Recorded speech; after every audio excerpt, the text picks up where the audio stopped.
E se a história verdadeira da sua cidade não estivesse nos livros, nem nos discursos de aniversário, mas escondida nas paredes, atrás de tijolos, esperando só um olhar atento? Era uma cidade orgulhosa do seu centro histórico. Calçadas de pedra portuguesa, lampiões pintados de verde musgo, fachadas que os moradores gostavam de fotografar como cartão postal. Mas havia cantos que ninguém fotografava, cantos que a modernidade esqueceu ou preferiu ignorar. E era justamente ali que um homem desenhava.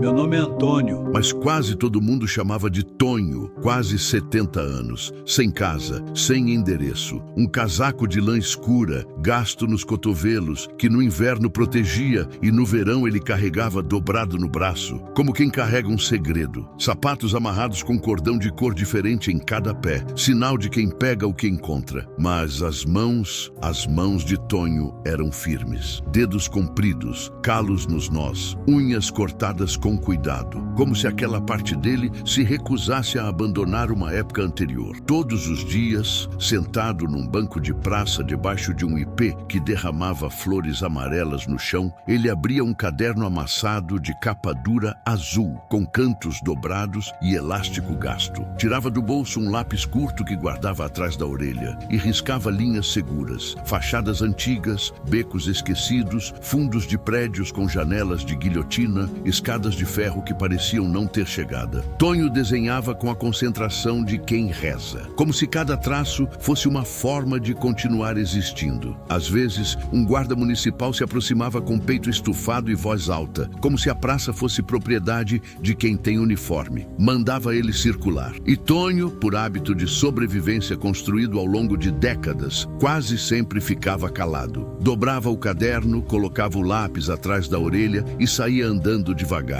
sem pressa, sem raiva visível. Porque quando a gente passa tempo demais sendo expulso, aprende a existir sem fazer barulho. Aprende a ser ar. Foi num fim de tarde de agosto, com o céu fechando em roxo e cinza, o vento frio varrendo folhas secas pela praça e o cheiro de café vindo de um bar na esquina, que uma senhora chamada Helena parou para olhar seus desenhos. Helena tinha 63 anos e, ao contrário do que a aposentadoria costuma fazer com algumas pessoas, ela tinha ficado mais atenta ao mundo, não menos. Foi professora de história por 32 anos numa escola pública e carregava um hábito que não se perde: olhar para as coisas duas vezes. A primeira por educação, a segunda por necessidade. Usava óculos de armação redonda que às vezes desciam pelo nariz e ela empurrava com o indicador sem interromper o que estava fazendo. Cabelo branco cortado curto, bolsa de couro marrom com alça longa, onde sempre havia um bloco de notas, uma caneta azul e um livro com marcador dentro. Ela elogiou o traço. Disse que nunca tinha visto alguém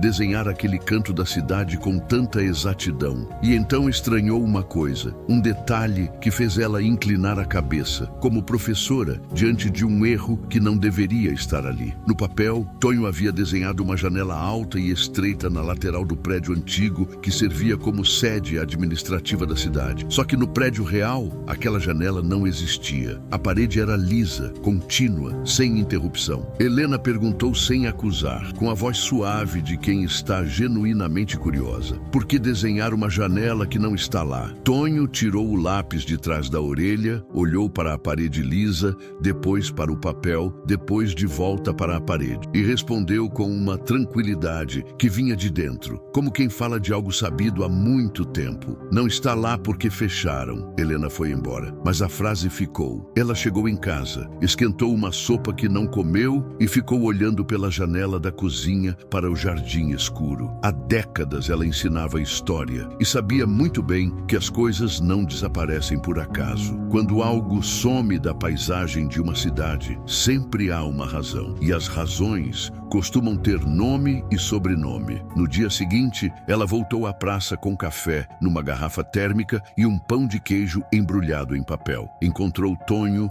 no mesmo banco, com o mesmo casaco, o mesmo caderno. Sentou ao lado sem pedir licença, serviu o café numa xícara plástica e estendeu o pão. Ele aceitou sem cerimônia, como quem aceita chuva quando não tem guarda-chuva. Ela queria entender por que alguém fecharia uma janela tão alta. Tonho mostrou outras páginas do caderno. Helena folheou devagar, com o cuidado de quem manuseia coisa frágil, e percebeu um padrão perturbador. Ele desenhava cantos que pareciam remendados, portas que pareciam apagadas, paredes com cicatrizes de obra mal disfarçada. Em vários desenhos, havia marcas de alvenaria nova dentro de alvenaria antiga, como pontos de sutura numa ferida que não cicatrizou direito. Tonho disse que desenhava o que via e o que lembrava. Explicou que existe diferença entre o que o olho capta e o que a memória guarda. O olho se acostuma, aprende a ignorar. A memória, quando bem treinada, não ignora nada. E então contou, com pouca vaidade e muita dor, que um dia foi desenhista técnico. Trabalhou anos com plantas e reformas. Acompanhou obras, leu projetos, entendeu como os prédios são construídos por dentro antes de ter fachada, antes de perder tudo. Ele não entrou em detalhes, disse apenas que foi rápido, como costuma ser. Um processo, papéis,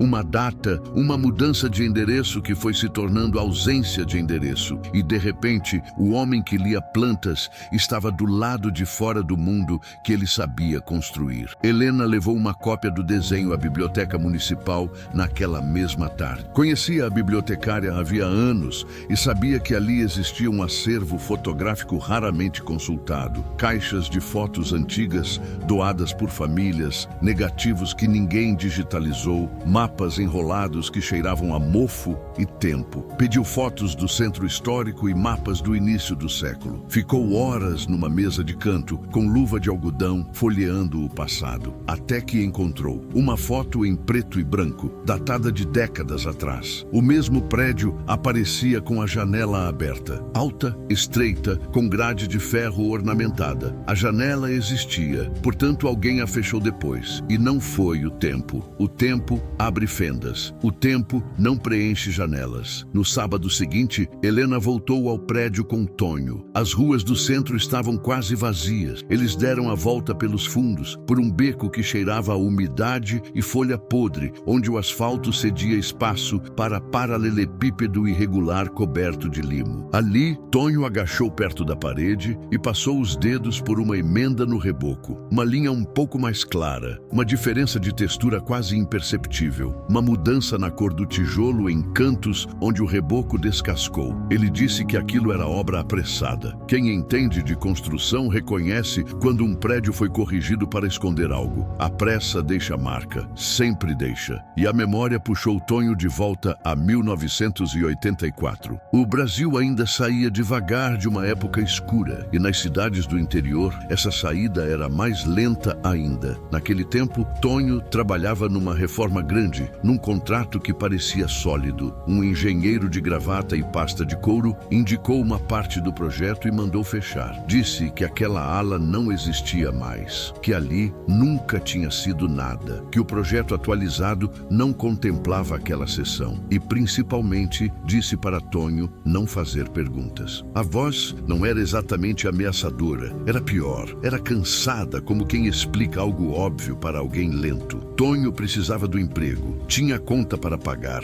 um quarto alugado, uma vida tentando se manter de pé, e obedeceu, como a maioria obedece, não por covardia, mas por necessidade, que é uma forma de medo que a vida impõe. No presente, Helena encontrou em seus levantamentos um mapa antigo com anotações à margem, e ali estava algo inquietante. Naquela parte do prédio havia sido um dia a ala do cartório de terras da região, registros de posse, escrituras, transferências, disputas. Mas hoje a cidade dizia que o prédio sempre fora apenas um símbolo da administração municipal. Se havia um cartório ali, por que isso foi apagado da memória oficial? E para onde foram os arquivos? Helena tentou solicitar acesso aos arquivos antigos pela via formal. Enviou o ofício, esperou, foi ao balcão, esperou mais, até ser recebida por um assessor do prefeito. Um homem de 40 e poucos anos, terno escuro, bem passado, cabelo penteado com exatidão, sorriso que não chegava aos olhos. Ele negou o acesso com fala polida e olhar frio. Disse que os arquivos relevantes já estavam devidamente catalogados. E então, quase como observação lateral, disse que Tonho não poderia entrar no prédio. Questões de segurança. E completou, sem disfarçar inteiramente o desprezo, como quem acredita genuinamente no que diz. Que cidadão era quem tinha endereço? Aquilo não foi só uma ofensa, foi uma tentativa de apagar Tonho mais uma vez, de convencer o mundo e talvez o próprio Tonho de que ele não existia de forma suficiente para ser ouvido. Naquela mesma semana, numa noite de chuva mais forte, o caderno de Tonho desapareceu. Sumiu junto com suas coisas num canto de marquise onde ele costumava dormir. Ele encontrou folhas rasgadas, molhadas, coladas umas nas outras, inúteis. O lápis estava quebrado ao meio. Tonho sentou no chão molhado, debaixo da chuva que ainda caía fina, e ficou olhando para os pedaços de papel como quem olha para algo que não acredita estar vendo. Disse, quase sem voz, que não tinha mais nada, e não era exagero. Para quem já não tem muito, perder o pouco é perder tudo. Helena o procurou e o encontrou 2 dias depois numa fila de sopa, numa paróquia a 3 quarteirões da praça. A chuva tinha parado, mas o frio ficou. Helena se colocou ao lado dele sem alarde, como se encontrar alguém ali fosse a coisa mais natural do mundo. Pediu desculpas com o coração apertado, como se tivesse sido ela a rasgar as folhas e quebrar o lápis. Tonho comeu uma colher de sopa antes de responder. Depois disse, olhando para frente, não tinha sido ela. Ele nasceu no meio disso, só não sabia. Helena decidiu que recomeçariam. Na manhã seguinte, apareceu com papel, lápis novos de diferentes grafites, uma borracha macia e uma prancheta leve. Encontraram uma mesa simples nos fundos da biblioteca, num canto com boa luz de janela. Tonho pegou um lápis, testou a ponta no papel para sentir o atrito e começou. Reconstruir de memória é diferente de copiar. Exige que a pessoa se torne o arquivo. Tonho fechava os olhos por alguns segundos antes de cada traço, como se estivesse consultando algo por dentro. Depois, desenhava com precisão quase técnica, a janela fechada, a emenda do reboco, as proporções da fachada, a linha de tijolos que mudava de padrão num ponto específico. E então, no canto de um dos desenhos, apontou algo que não havia mencionado antes. Um símbolo gravado numa pedra de cantaria, quase ao nível do chão, escondido por anos de sujeira acumulada. Uma marca de cartório. Às vezes, o passado tenta fugir. Mas quando alguém desenha com cuidado, ele ganha corpo de novo, fica visível, fica real. Foi então que Tonho contou a ferida mais antiga, aquela enterrada mais fundo. Nos anos 1970, a mãe dele chorou sentada à mesa da cozinha com papéis na mão. Papéis que ela não entendia bem, mas sabia serem importantes. Representavam o chão onde a família vivia havia gerações. Disseram a ela que a escritura não valia, que a terra tinha outro dono, que havia um erro no registro, e o erro sempre aparecia do lado de quem não tinha advogado, do lado de quem não sabia por onde começar a brigar. Foi assim que a família de Tonho começou a cair, não por falta de trabalho nem por falta de vontade, mas por falta do papel certo, um papel que costuma sumir quando convém a alguém poderoso. Helena falou do caso numa entrevista à rádio local, uma rádio AM que ainda existia porque a cidade era daquelas que guarda coisas que deveriam ter sumido. Ela não acusou ninguém pelo nome, não fez drama, fez uma nota simples, quase burocrática. Procurava informações sobre a antiga ala do cartório de terras do prédio histórico. Pediu que quem soubesse algo a procurasse na biblioteca. Dias depois, um homem apareceu. Seu Ambrósio tinha 81 anos, cabelos escassos, completamente brancos, mãos manchadas pela idade. Vinha de ônibus de um bairro distante, acordou cedo, se arrumou como se fosse à missa, trocou de roupa 2 vezes antes de sair, porque sabia que o que tinha a dizer pesava, e coisa pesada exige respeito na forma. Era ex-escrevente do antigo cartório. Trabalhou ali por quase 20 anos, datilografando registros, carimbando folhas, arquivando pastas. Conhecia cada prateleira, cada caixa, cada cheiro de papel velho daquele lugar. Disse, com voz baixa e pausas longas, que a ala existia, que os arquivos eram reais, eram públicos, eram direito de qualquer cidadão consultar, e que foram fechados não por deterioração, nem por reforma, nem por motivo administrativo legítimo. Foram fechados porque guardavam registros capazes de provar coisas sérias, transferências fraudulentas, assinaturas duplicadas, terras que mudaram de dono no papel, sem jamais ter mudado de morador na vida real. Quando Helena perguntou quem mandou fechar, seu Ambrósio olhou para as próprias mãos por um momento. Depois respondeu sem hesitar: os de sempre, os que dão nome à rua, os que decidem o que a cidade deve lembrar, os que aparecem nos discursos de aniversário e nos cortes de fita de inauguração, os mesmos de hoje que eram os mesmos de antes. A verdade começou a ganhar testemunhas, e quando a verdade tem testemunhas, ela deixa de ser opinião. Helena reuniu tudo com cuidado metódico: cópias ampliadas dos desenhos de Tonho, as fotografias antigas encontradas na biblioteca, o mapa com as anotações de margem, um relato escrito e assinado de seu Ambrósio. Organizou numa pasta, numerou as páginas, fez 3 cópias e pediu para falar numa audiência pública na Câmara Municipal. A sala da Câmara cheirava a madeira polida e ar de aparelho antigo. As cadeiras da frente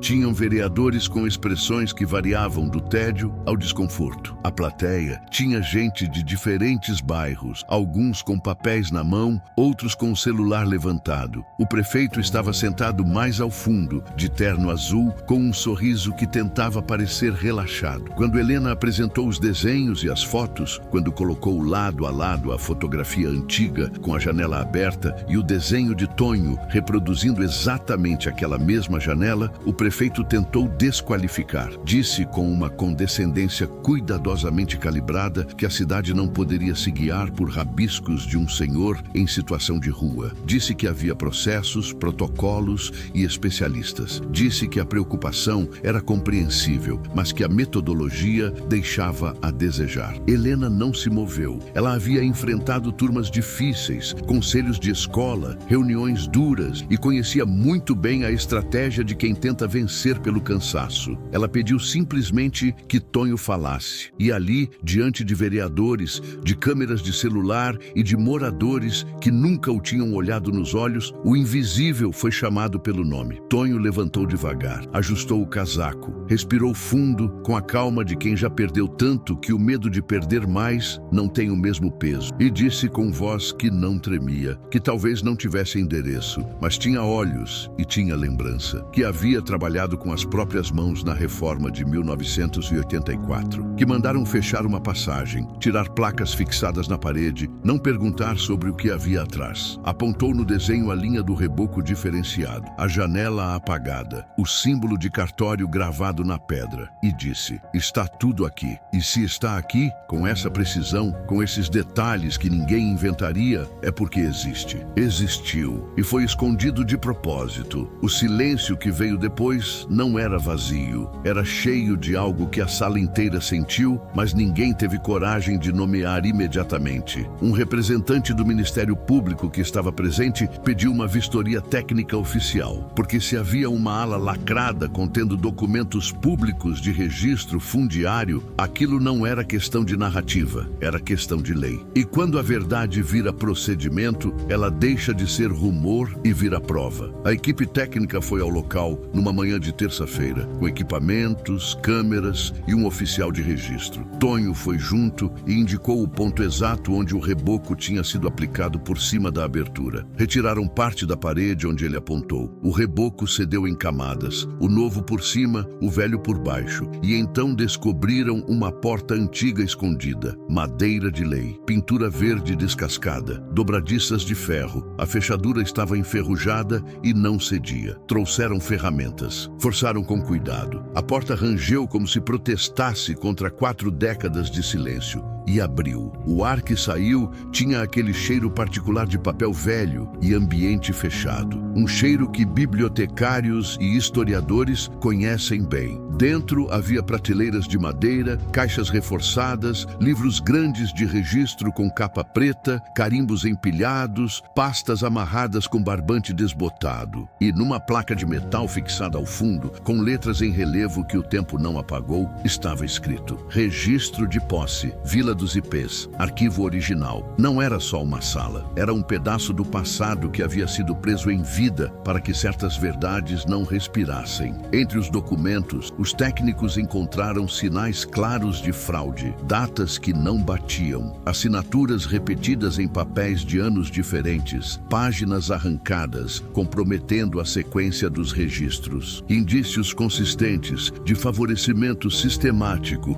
a uma família tradicional da cidade. A mesma que ainda dominava a política local, que dava nome a avenidas, presidia associações, aparecia em festa de inauguração com a segurança de quem nunca foi questionado. Não era um escândalo de fofoca, era um escândalo de cidade. Gente que perdeu casa, chão e dignidade porque alguém decidiu reescrever a história dentro de um cartório. Com carimbo, com assinatura, com a aparência de legalidade, que é a forma mais violenta de injustiça, porque é a que se defende a si mesma com os papéis que fabricou. A notícia se espalhou pela cidade com a velocidade que só as coisas verdadeiras têm quando finalmente saem à luz. Famílias de bairros antigos apareceram na Câmara, na biblioteca e na porta do Ministério Público com documentos nas mãos, papéis amarelados, fotos antigas, cadernetas que não serviam mais para nada, mas provavam que um dia houve dinheiro, houve planejamento, houve uma vida sendo construída sobre um chão que foi tirado. Alguns choraram, outros se revoltaram com uma raiva guardada por anos, e alguns, mais raros e mais corajosos, pediram desculpas por terem repetido mentiras por tanto tempo sem questionar. Quando uma cidade descobre que mentiram para ela de forma sistemática, não é só a política que muda. É a forma como cada morador se enxerga dentro do lugar onde mora. É a percepção de que a história que lhe contaram pode não ser a história que aconteceu. E isso abala algo que vai além do político. Abala a identidade. Meses depois, a ala lacrada foi restaurada e virou uma sala de memória aberta ao público, com curadoria que incluiu representantes de famílias afetadas. Processos foram reabertos. Parte das terras foi reconhecida como direito legítimo de famílias antigas do bairro, que haviam perdido a posse décadas atrás. Não foi rápido, não foi simples. A justiça raramente é, mas foi real. Seu Ambrósio foi ao evento de abertura e ficou um longo tempo parado diante das prateleiras, olhando para as caixas com uma expressão que não era exatamente alívio, mas chegava perto disso, como quem finalmente pode respirar de um jeito diferente. Tonho apareceu com a barba aparada, roupa simples, mas limpa, e segurou um lápis novo, um 2B que desliza macio no papel. Helena chegou perto e perguntou se ele estava pronto. Tonho olhou para um caderno novo, de capa dura preta, que ela tinha trazido, e respondeu com honestidade que só queria um canto e papel. Ele recebeu um quarto num programa de moradia temporária, um cômodo pequeno, com janela para um pátio, uma cama, uma mesa e uma cadeira. Suficiente. Às vezes, suficiente é tudo. E começou a dar oficinas de desenho de observação no Centro Cultural da cidade, para crianças e adultos que queriam aprender a enxergar o que está diante dos olhos, não como milagre, não como redenção cinematográfica, mas como dignidade recuperada, passo a passo, com lápis e papel. No último dia desta história, Tonho desenhou novamente o prédio antigo, com o mesmo cuidado de sempre, a mesma exatidão técnica, as mesmas proporções que a memória dele guardou intactas. Só que dessa vez, no desenho, a janela que tinha sido fechada aparecia aberta, não porque alguém quebrou o prédio, mas porque alguém quebrou o silêncio. No fim, não foi um político que devolveu a verdade, não foi um especialista contratado por bom salário, foi um homem que a cidade aprendeu a ignorar e que justamente por isso desenvolveu a habilidade rara de enxergar onde ninguém mais olhava. Porque quando a invisibilidade te é imposta por tempo suficiente, ou ela te destrói, ou ela te ensina a ver o mundo de um ângulo que ninguém com um endereço fixo fixo consegue alcançar. Às vezes, a história não precisa de grito, precisa de um lápis e de coragem para encarar o que sempre esteve ali, escondido à vista de todos.